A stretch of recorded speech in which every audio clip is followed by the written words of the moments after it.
ವೀಕ್ಷಕರಿಗೆಲ್ಲ Christmas ಹಬ್ಬದ ಶುಭಾಶಯಗಳು. ಈ ಸಲದ ಕ್ರಿಸ್ಮಸ್ ಹಬ್ಬದ ವಿಶೇಷತೆ ಏನಂದ್ರೆ, ಕ್ರಿಸ್ತರು ಈ ಜಗದಲ್ಲಿ ಹುಟ್ಟಿ 2025 ವರ್ಷಗಳು ಸಂದಿವೆ. ಈ ಕಳೆದ 1 ವರ್ಷದಿಂದ ಈ ಕ್ರಿಸ್ಮಸ್ ಹಬ್ಬದ ಸಲುವಾಗಿ, ಈ ವರ್ಷದ ಸಲುವಾಗಿ ನಾವು ಅನೇಕ ರೀತಿಗಳಲ್ಲಿ ತಯಾರಿ ಮಾಡಿಕೊಂಡು ಬಂದಿದ್ದೇವೆ. ನಾವು ಅನೇಕ ಸಮಾಲೋಚನೆಗಳನ್ನು ಮಾಡಿದ್ದೇವೆ.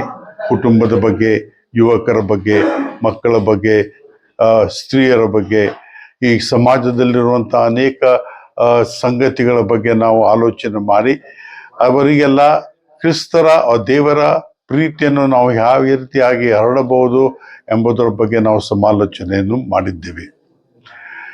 ಈ ವರ್ಷದ ಇನ್ನೊಂದು ವಿಶೇಷತೆ ಏನೆಂದರೆ, ನಮ್ಮ ಜಗದ್ಗುರುಗಳಾದ ಪೋಪ್ ಲಿಯೋ ದ 14th ನಮಗೊಂದು ಕರೆ ಕೊಟ್ಟಿದ್ದಾರೆ.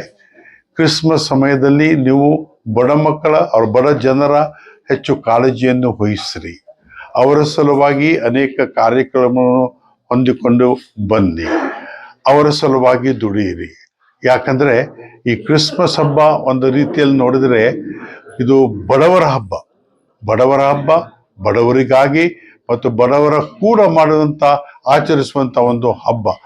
ಈ ರೀತಿ ಇರುವಾಗ ಯಾವ ರೀತಿಯಾಗಿ 2000 ವರ್ಷಗಳ ಹಿಂದೆ ಯೇಸುವೆ ಸ್ವರ್ಗದಿಂದ ಈ ಧರೆಗೆ ಬಂದು ಒಂದು ಬಡತನದ ಜೀವನವನ್ನು ಸಾರಿಕೊಂಡು ಹೋದರು.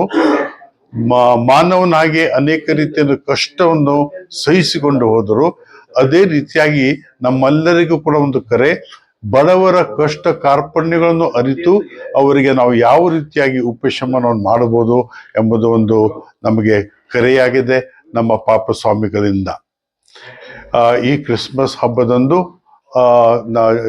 ನಮ್ಮ ಬೆಳಗಾವಿಯ ಎಲ್ಲ ಚರ್ಚ್ಗಳಲ್ಲಿ ಅನೇಕ ರೀತಿಗಳಲ್ಲಿ ನಮ್ಮ ಈ ಸಂಭ್ರಮಾಚರಣೆ 24ನೇ ತಾರೀಕಿನ ರಾತ್ರಿ 12 ಗಂಟೆಗೆ ಜರುಗುವುದು.